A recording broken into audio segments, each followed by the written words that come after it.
Hello, family, and welcome back to Smart Hustle. Today, we're jumping right into a huge money puzzle, one that honestly explains why so many people feel stuck. We're going to break down this powerful idea, why the wealthy don't just rely on saving money, and what they're doing instead. So let me ask you this. We've all been told that saving money is the golden rule, right? But if that's the whole story, why do so many people who save their entire lives still end up struggling financially? Something just doesn't add up. And think about it. Banks are constantly telling us to save, save, save. But when you really look at what the wealthiest people do with their money, they're focused on something completely different. So what's going on here?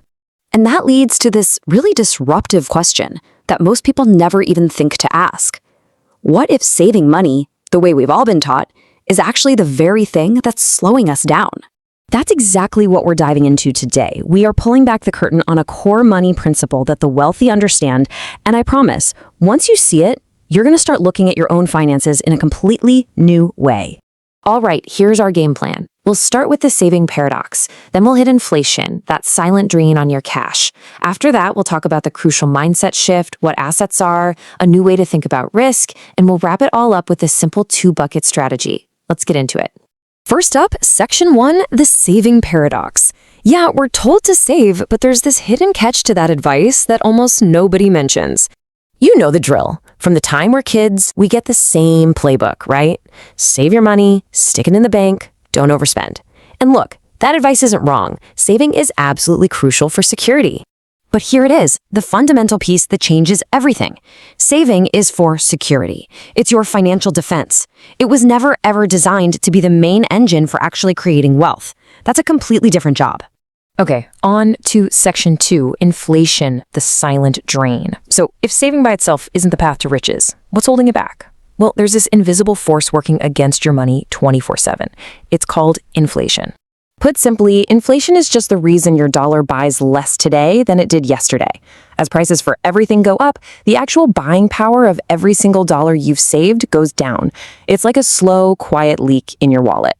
And here's the harsh reality of it.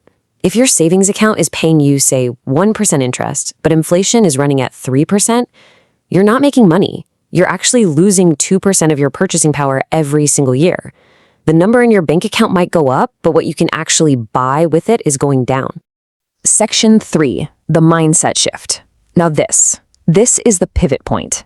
This is where we move from just playing defense with our money to playing offense. Check this out. This is the core difference right here.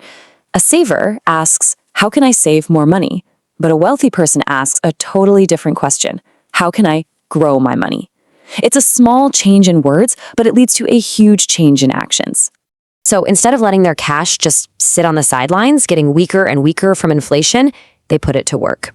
They basically turn their money into a little army of employees that goes out and makes more money for them. That leads us to Section 4, assets, your growth engine. So how do they actually put their money to work? They use things called assets, and you can think of assets as the real growth engine for your finances. Here's the key difference you gotta remember. Savings just stores value. That's its only job. Assets, on the other hand, are things you own that can both go up in value and generate income for you. They do more than just sit there. And assets aren't just stocks and bonds. We're talking about a business that makes a profit, or a real estate that pays you rent every month, or even things like intellectual property that brings in royalties. These are all systems designed to create more money. Okay, Section 5, a new perspective on risk. Now, I know what some of you are thinking, but isn't investing really risky? And yes, it can be, but we need to have a more grown-up conversation about what financial risk actually is. We're always taught that investing is the risky thing to do. But think about this. Is relying on a single paycheck while all your savings get eaten away by inflation, is that truly safe? That is also a risk. It's just a slower, less obvious one. And that's really the trade-off. The wealthy get this. Risk isn't something to just run away from. It's something to understand and manage intelligently.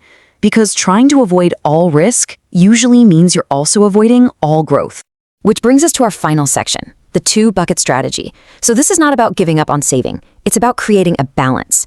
And that leads us to a simple, actionable takeaway. Think of it like this. It's really simple. You have two buckets. Bucket number one is for your savings. Its purpose is security. That's your financial defense. Bucket number two is for your assets. Its purpose is growth, and that's your financial offense. You really need both working together to build a strong financial future. But I want to leave you with one final thought. Even when people do start investing, a lot of them still struggle to build any real wealth. And why is that? It's because they're missing one key principle about how money actually grows over time. And that's a topic we're going to break down in our very next explainer. So, I'll leave you with this question. In today's world, do you think saving money is enough to build wealth, or is learning how to grow your money the more critical skill?